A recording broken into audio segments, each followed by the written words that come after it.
विषय है कि जम्मू कश्मीर में, खासकर कश्मीर में, भारतीय जनता पार्टी ने अपने 3 लोकसभा क्षेत्रों में प्रत्याशी उतारे क्यों नहीं? ये सवाल सबसे बड़ा है अपने आप में। और दूसरा, पाकिस्तान भारतीय चुनाव पर किस तरह से रिएक्ट कर रहा है, इसे खंगालने की चेष्टा करेंगे। आज की डिबेट में 2 हमारे खास मेहमान हैं।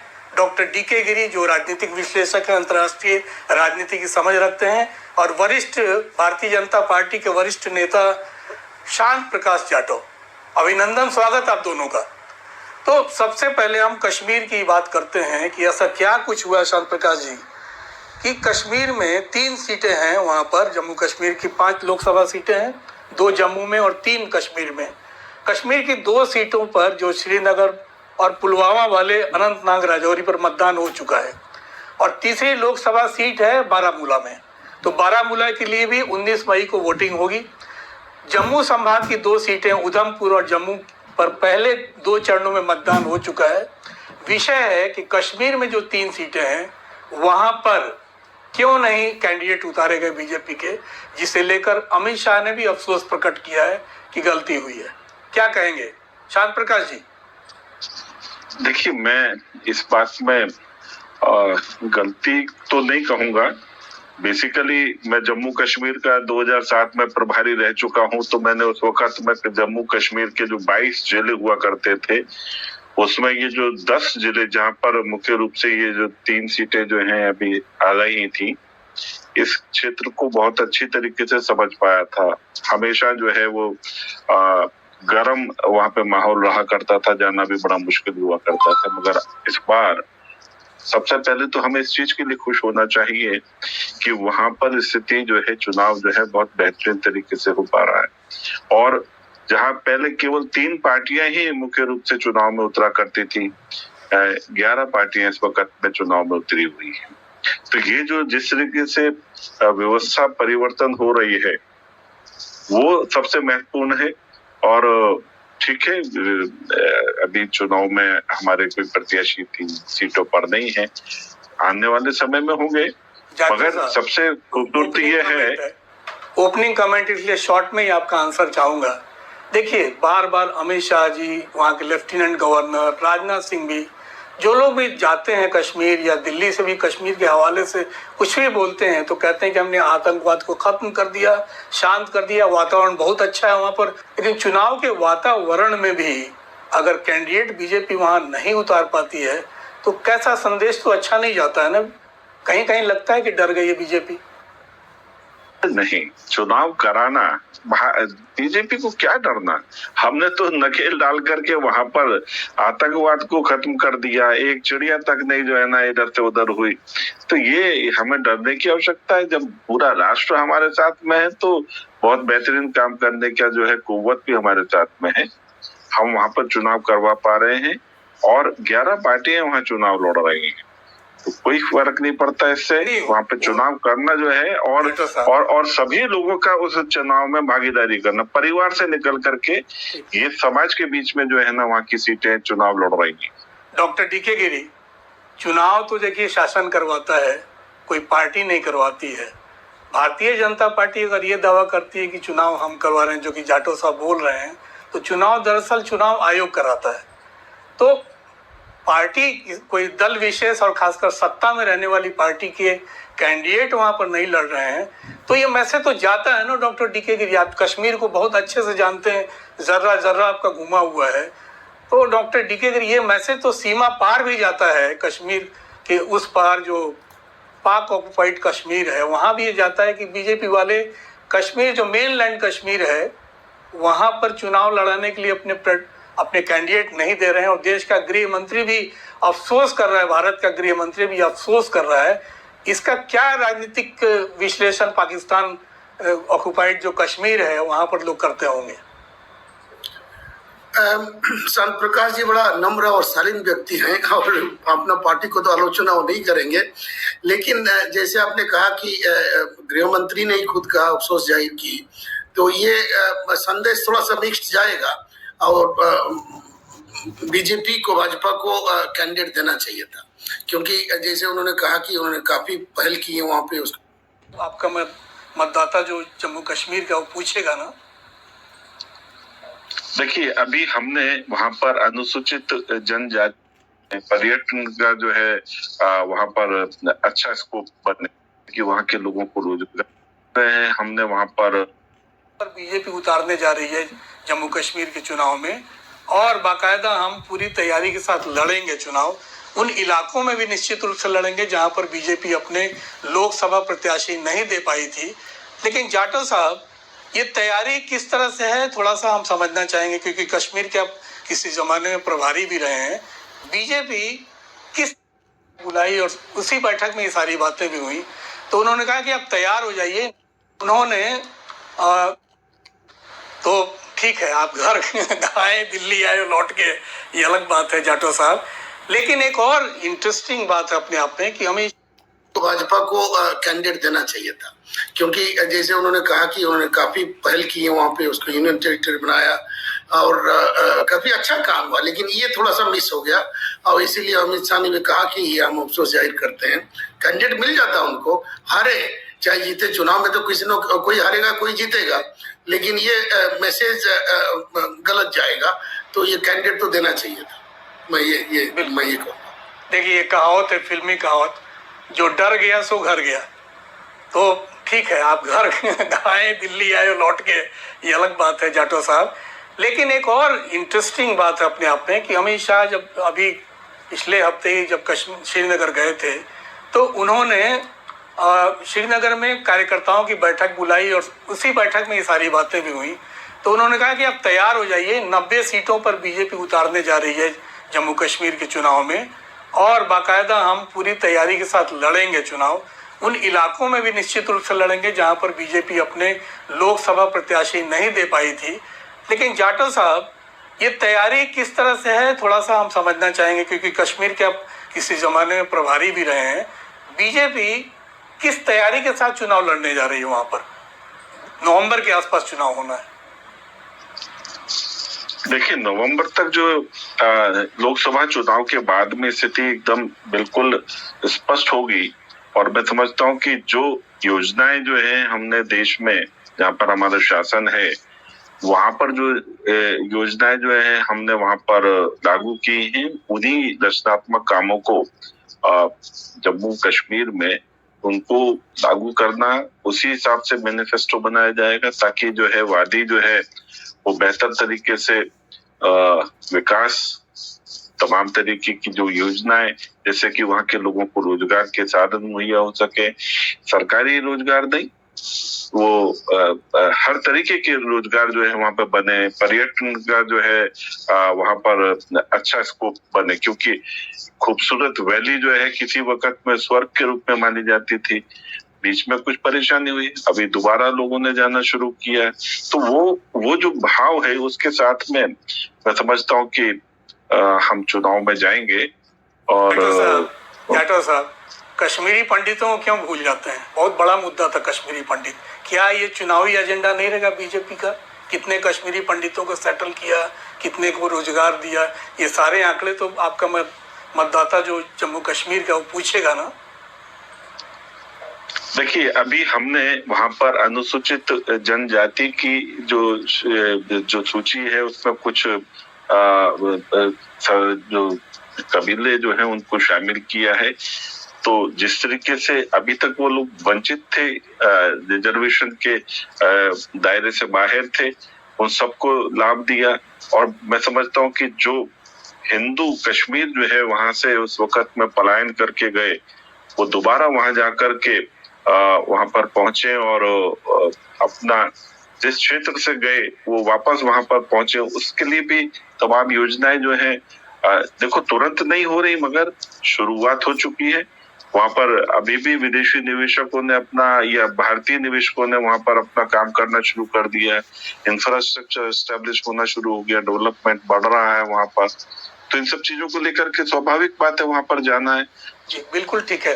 रोजगार प्रमुख एजेंडा रहेगा इस बार बीजेपी का, ये बात आप समझ में आ रही है। डॉक्टर डीके गिरी, एक सवाल और भी अनुत्तरित रह गया था हम लोगों की उस एजेंडे में, विधानसभा में, वो अच्छी बात है था कि पाक कब्जे वाले आजाद कश्मीर की 24 सीटें जो जगह है जाटव साहब, वो हम सब चुनाव हो जाए विधानसभा का, बीजेपी उसमें शिरकत करे। ठीक बात, करेक्ट, चुनाव होना चाहिए, ठीक बात है डॉक्टर डीके गिरी, चुनाव का माहौल बनना चाहिए, चुनाव होना चाहिए। लेकिन जाटो साहब से मैं एक सवाल पूछना चाहता हूँ, जो 90 सीटें हैं वो अपनी जगह पे हैं, उसमें 43 सीटें जम्मू संभाग की और 47 सीटें कश्मीर संभाग की है। एक जो जगह है जाटो साहब, वो हम सबों की जिज्ञासा का विषय है, वो है पाकिस्तान के कब्जे वाली कश्मीर की 24 सीटें जो आरक्षित की गई हैं। हमारे आदरणीय गृह मंत्री जी ने लोकसभा में भी कहा था कि पाक कब्जे वाले आजाद कश्मीर में जो हमारी सीटें हैं 24 सीटें, उसके लिए नामित सीटें हम यहाँ पर करेंगे। लेकिन मुझसे भी कई बार यूनाइटेड नेशंस में भी सवाल, जो मीडिया विभाग वहाँ पर है, वहाँ के पत्रकार भी पूछते हैं कि भाई वो 24 सीटें कहाँ कहाँ हैं आपको पीओके में, जरा वो बताइए, उसका डिटेल है तो दीजिए। वो डिटेल भी नहीं मिलता है। कई बार मैं सर्च करता हूँ, यहाँ भी मित्रों से पूछता हूँ कि भाई थोड़ा डॉक्टर डीके गिरी आपके पास भी कोई डिटेल हो तो बताइएगा। लेकिन जाटो साहब काफी अंदर तक की बातें आप जानते हैं, 24 सीटें पीओके की कहाँ कहाँ है ये जरा बताइए, क्योंकि कोई भी पूछेगा हमारे प्रतिनिधि कहाँ से हैं, मुजफ्फराबाद से हैं कि कौन सी इलाके से हैं, तो थोड़ा वो जानना भी आवश्यक होता है कि वो कौन से इलाके हैं, कहाँ मैं ढूंढूं उन इलाकों को। देखिए इनफैक्ट क्या है, ये जो सीटों का जो स्ट्रक्चर है, ज्योग्राफिया जो है, वो जाहिर सी बात है जब परिसीमन होता है तो उसी के बाद में तय होता है। मगर जितना क्षेत्र है उसके आधार पर वहाँ की 24 सीटें जो है वो वहाँ के लिए सुनिश्चित है। और चूंकि वो पाकिस्तान ऑक्युपाइड है, या आप और हम अच्छी तरह जानते हैं कि जिस वक्त में कबालियों ने वहां पर कब्जा किया और जब सेना हमारी लड़ रही थी तो पंडित नेहरू जी यूनाइटेड नेशंस चले गए और जो स्ट्रक्चर जहाँ था वहां का वहां रह गया। तो इस कारण से वो जो क्षेत्र है वो ठीक है, अभी वहाँ के क्या नाम है, पाकिस्तान के कब्जे में है। मगर वहाँ की जो सीटें हैं जो सुनिश्चित की गई हैं वहां पर, तो वो उनके हक की हैं। और मुझे लगता है कि जिस तरीके से आज माहौल है, क्योंकि वहाँ के जो नागरिक हैं उनको पाकिस्तान से वो दर्जा नहीं मिल पा रहा है, वहाँ पर जो दूसरे स्तर पर जो है ना उनका सब कुछ रहन सहन है। तो मैं समझता हूँ वहाँ की जो जनता है वो स्वयं इस वक्त में मूवमेंट चला रही है।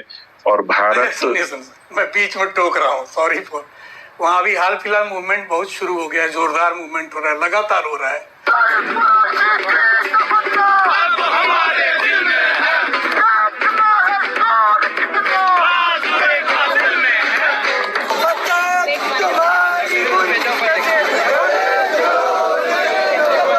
उसमें रॉ का भी कोई हाथ है क्या, जिस तरह से लगातार तेज हुआ है पीओके में मूवमेंट? देखिए ऐसा नहीं कहना चाहिए, मोदी है तो मुमकिन है, इसीलिए पूछ रहा हूँ। देखिए जिस तरीके से दूसरी पार्टियों के कांग्रेस के नेता हमारे पास में आ रहे हैं, इसी तरीके से पाकिस्तान ऑक्युपाइड कश्मीर जो है, जो हमारा है, वहाँ के भी तो लोग जो हैं वो भी तो भारत में आकर के और भारत के विकास में और भारत के साथ में रह करके काम करना चाहते हैं। उनके मन में भी तो भारत के प्रति, राष्ट्र के प्रति एक भावना है। तो वो अपने मनिच्छा से वहां पे मूवमेंट कर रहे हैं कि हमें नहीं रहना पाकिस्तान के साथ, हमें भारत के साथ जाना है क्योंकि हम भारतीय हैं। तो मैं समझता हूँ कि ये जो वहां पर जो मूवमेंट चल रहा है, तो उसके बाद में वो जो समस्या है कि अभी समस्या क्या, जो आपने विषय कहा कि 24 सीटों का क्या किस तरीके से परिसीमन है, वो भी तय होगा और वहां पर चुनाव भी लड़ेंगे और देखते हैं। जाटो साहब, मैं वहां जाना चाहता हूं कवर करने के लिए कि वो 24 सीटें कहाँ कहाँ हैं, थोड़ा देखा जाए कि किस तरह से वहां पर भारतीय जनता पार्टी अपनी पूरी रणनीति तैयार कर रही है, कैंडिडेट दे रही है। तो हमारे लिए तो जिज्ञासा का विषय है ना, इसीलिए मैं मांग रहा हूं कि उसकी लिस्ट मिल जाए तो बड़ी कृपा होगी। भारतीय जनता पार्टी का मैं आभार व्यक्त करूंगा कि 24 सीटें वो हैं कहाँ, ये सबसे। डॉक्टर गिरी, क्या आपके पास? हाँ जाटो साहब बोलिए, आप कंप्लीट। हाँ जी, मतलब आज विषय ध्यान में आया, अभी तक ये जानने की कोशिश भी नहीं की थी हमने कि कहाँ कहाँ पर है, तो इस पर थोड़ा मेहनत कर लेंगे और वाकई जो है ना स्ट्रक्चर जो तय है तो मालूम पड़ेगा तो चर्चा में आगे शामिल करेंगे। कश्मीरी मामले में नेहरू ने लगातार गलती की, मैं भी मानता हूँ, डॉक्टर गिरी भी इससे इत्तेफाक रखते होंगे। लेकिन इस बार जो 24 सीटें तो आप दे रहे हैं विधानसभा के लिए, लोकसभा के लिए तो एक सीट देना चाहिए था ना कम से कम। ये चूक अमित शाह ने क्यों कर दी? नहीं, वो अभी परिसीमन तो हमारा अभी भी तो होना है ना।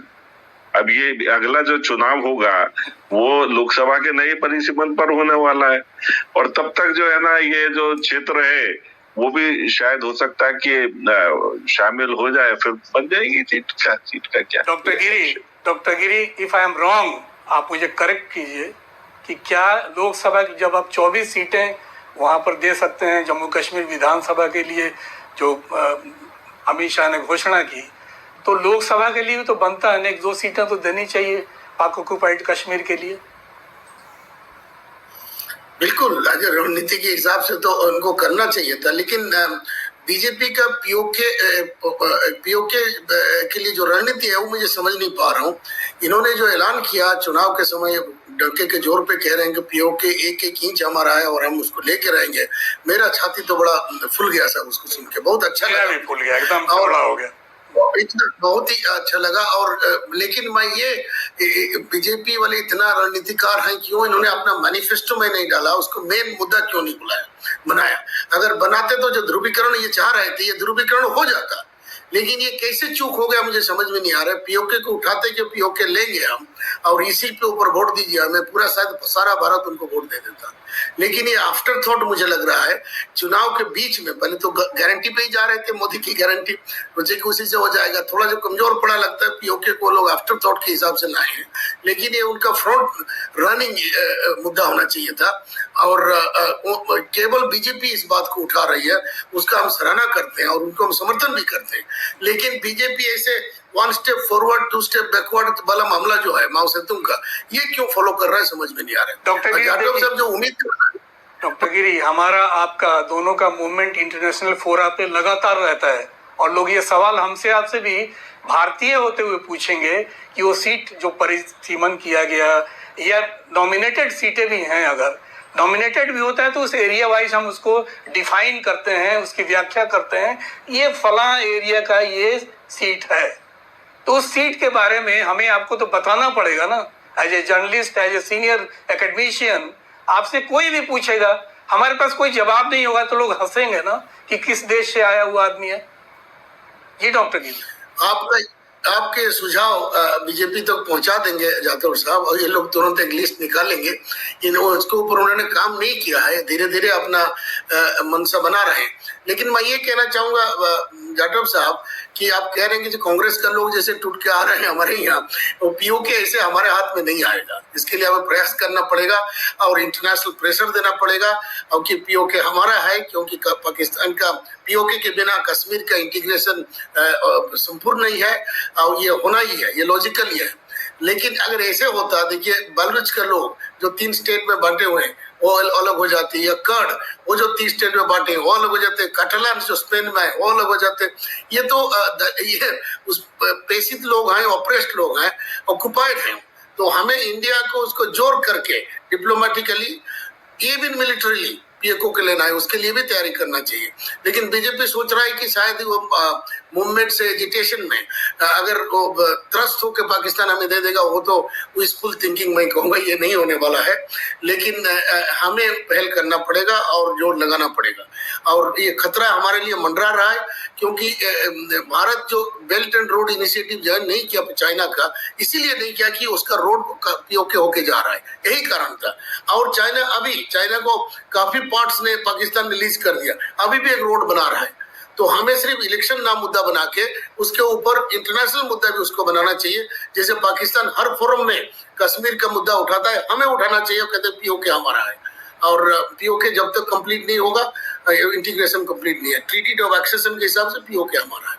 सो ये बीजेपी को थोड़ा सा और जोर दे के बोलना होगा कि आप बिल्कुल ठीक बात नहीं आएगा। एक पीओके में पाक ऑक्युपाइड कश्मीर के एक प्रधानमंत्री रहे सिकंदर हयात खान, जिनका मैंने इंटरव्यू किया था 2003-4 के आसपास की बात है। तो उन्होंने पीओके में जो भी गड़बड़ियां थी उसके बारे में भी कहते थे और अपनी तकलीफों को भी साझा किया था कि पाकिस्तान सरकार किस तरह से उठा के ले आती है बाकायदा वहां से, मुजफ्फराबाद या कोई भी उस इलाके से उठाती है और सीधा सीधा बुला के इस्लामाबाद में क्लास लगाती है कि आपने ये काम नहीं किया, वो काम नहीं किया, गुलामों जैसा व्यवहार करती है। इसीलिए उस इलाके का नाम हम लोग आजाद कश्मीर नहीं कह के गुलाम कश्मीर हम लोग कहा करते थे। भारतीय मीडिया में खूब चला ये सब। लेकिन एक बात और है, जिस तरह से वहां पर 53 सीटें हैं कश्मीर विधानसभा की, विधानसभा है लेकिन कहते प्रधानमंत्री, जो भी वहां पर मुख्यमंत्री के हैसियत से रहते हैं प्रधानमंत्री बोलते हैं। तो 53 सीटें हैं विधानसभा की, जिसमें से 45 सीटों पर वहां चुनाव होता है, इलेक्टेड जो। अब हम सीधा सीधा आ रहे हैं पाकिस्तान पर। लगातार हमारे नेताओं ने पाकिस्तान पे चोट किए चुनाव में, मुसलमान और पाकिस्तान दो प्रमुख विषय रहा है। और पाकिस्तान में जो जिस तरह से वो लोग वॉच कर रहे हैं, दूतावास तो निश्चित रूप से देखता ही है यहाँ पर, लेकिन पाकिस्तान वाले लगातार मॉनिटर कर रहे हैं भारतीय चुनाव को और सवाल भी उठा रहे हैं कि 400 पार होगा नहीं होगा। ये तो खैर उनकी व्याख्या है, उनकी अपनी एनालिसिस है। भारत आगे चल के चुनाव के बाद पाकिस्तान से किस तरह के संबंध स्थापित करेंगे, मोदी जी दोबारा से क्या पाकिस्तान से हमारे संबंध एक पेज पर हम आ सकेंगे, मोदी जी फिर जाकर कभी बिरयानी खा सकेंगे वहां पर, ये सवाल जरूर मैं पूछना चाहूंगा श्याम प्रकाश जाटव जी आपसे। देखिए, जिस तरीके से हमारा स्वभाव भारतीय जनता पार्टी का और विशेष रूप से एनडीए का जो स्वभाव है, वो स्वभाव जो है वो प्रयास करने का है। और ठीक है, पीछे हमने कोशिश की, अटल जी ने शुरुआत की, बस चलाई, उसके बाद में दहशतगर्दों ने अपना काम किया। तो हम अपने प्रयास जो है हमेशा करते रहने वाले हैं। और अभी 2024 के बाद भी मुझे नहीं लगता कि हमें वो उन प्रयासों में हमारी सरकार जो है वो किसी तरीके से पीछे हटेगी। क्योंकि जब भी हम जब तक अपने पड़ोसी के साथ में एक सौहार्दपूर्ण वातावरण जब तक नहीं रखेंगे, तनाव बना रहेगा। और मैं समझता हूँ कि पाकिस्तान के साथ में वातावरण सही करने की आवश्यकता भी है, व्यापार करने की भी आवश्यकता है। और जब तक इस तरीके की चीजें शुरू नहीं होंगी, मतभेद अननेसेसरी बने रहेंगे और उसका लाभ जो है वो लोग लेते रहेंगे जो भारत की प्रगति में बाधक है। वो चाहते हैं कि भारत प्रगति ना करे। जाटव साहब, मुझे लगता नहीं कि नवंबर 2024 से पहले पाकिस्तान से रिश्ते अच्छे हो पाएंगे, कारण कश्मीर चुनाव है। कश्मीर चुनाव से पहले माहौल तो एंटी पाकिस्तान बनाना पड़ेगा ना भारतीय जनता पार्टी को। तो ये तो दिख रहा है सीधा सीधा। और वहां लगातार शहबाज शरीफ पे भी दबाव बना हुआ है कि अब भारत से संबंध अच्छे करें। ट्रैक 2 डिप्लोमेसी भी लगातार चल रहा है, लेकिन फेल कर जाता है। जैसे ही 370 की घोषणा हुई कि अनुच्छेद 370 हम निरस्त करते हैं, तो व्यापार वार्ता टूट गई पाकिस्तान से। तो वहां अभी हाल में, मैं बहुत अपडेट दे रहा हूं, बहुत पुरानी बात नहीं है, हफ्ते 10 दिन पहले की बात है कि वहां पर लाहौर में चैम्बर्स ऑफ कॉमर्स ने शहबाज शरीफ से मुलाकात की और उनसे अनुरोध किया कि आप जितनी जल्दी हो भारत से व्यापारिक संबंध को दोबारा शुरू कीजिए, ताकि हमारा जो डेफिसिट हो रहा है लगातार, जिस तरह से व्यापार नीचे गिरता जा रहा है, कैश हमारे पास खत्म होता जा रहा है, वो दुरुस्त हो जाए, पटरी पर आ जाए। भारत से संबंध हमारे बहुत जरूरी है इस समय। क्या कहेंगे जाटव साहब? मैं वही बात कह रहा हूँ ना कि इस वक्त में पाकिस्तान जिस स्थिति से गुजर रहा है, और पाकिस्तान में जिस तरीके से अभी गिरी जी ने बताया कि बलूचिस्तान का एक मूवमेंट चल रहा है, अभी हम पीओके का भी देख रहे हैं, तो मुझे ये लगता है कि वहां का आवाम जो है, वह दो तरीके के लोग हैं। एक भारत के साथ में दुश्मनी बनाए रखना चाहते हैं, और एक जो वर्ग है जो इंडस्ट्री से जुड़ा हुआ है, वहां की डेवलपमेंट को देखता है, वो ये भी चाहता है कि भारत के साथ में जब तक संबंध जो है स्वार्थपूर्ण नहीं होंगे, मूवमेंट जो है बिजनेस की प्रॉपर नहीं चलेगी, तब तक पाकिस्तान जो है वो परेशानियों को झेलता रहेगा। मोदी जी का हमेशा पहले भी उन्होंने अपनी तरफ से प्रयास किया, मतलब इतनी बड़ी बात कि आप बगैर किसी प्री अपॉइंटमेंट के, प्री प्लान के जहाज उतार रहे हैं, बहुत बड़ी हिम्मत की बात है। इससे बड़ा और क्या जिगर जो है कोई दे पाएगा कभी किसी दूसरे मुल्क में, वो भी उस मुल्क में जहां पर ये कहा जाता है कि वो दुश्मन मुल्क है। तो वहां जाकर के उन्होंने जो प्रयास किया वो पॉजिटिव प्रयास था, मगर वहां के कुछ जाटो साहब, वही लोग दोबारा से सत्ता में आ गए हैं और मोदी जी से निकट संबंध, निजी संबंध डेवलप कर गया था दोनों तरफ से। तो इसका फायदा तो जितनी जल्दी उठाना चाहिए ना। दोनों देश के नागरिक क्यों परेशान हो, मेरा सवाल ये है। इसमें राष्ट्रवाद वाली बात नहीं है, बात है एक वर्ल्ड सिटीजन की बात। उस दृष्टि से मैं कह रहा हूँ। बिल्कुल, और भारतीय जनता पार्टी और विशेष रूप से मोदी जी का जो क्लियर विजन है कि हम इंटरनेशनली तो हम सबके साथ में स्वार्थ रख ही रहे हैं, और ये तो बिल्कुल पड़ोसी है और पड़ोसी क्या हमारा हिस्सा है, तो हम इसके साथ में तो स्वार्थ बनाना। मोदी जी बहुत जल्दी जाएंगे बिरयानी खाने। मैं समझता हूँ कि वो जाए, उसके बाद में आप और हम भी चलेंगे बिरयानी खाने। हम तो हर वक्त तैयार हैं, बिरयानी नहीं चपली कबाब खाने के लिए तैयार हैं, वो अलग बात है। लेकिन पहले हमारे नेता तो जाएंगे ना पाकिस्तान। मोदी जी आफ्टर ऑल हमारे प्रधानमंत्री हैं, हम लोगों के लिए शान की सबसे ज्यादा उन पर हमें गर्व होता है। तो सबसे पहले तो उन्हें लीड करना पड़ेगा बिरयानी की दावत के लिए।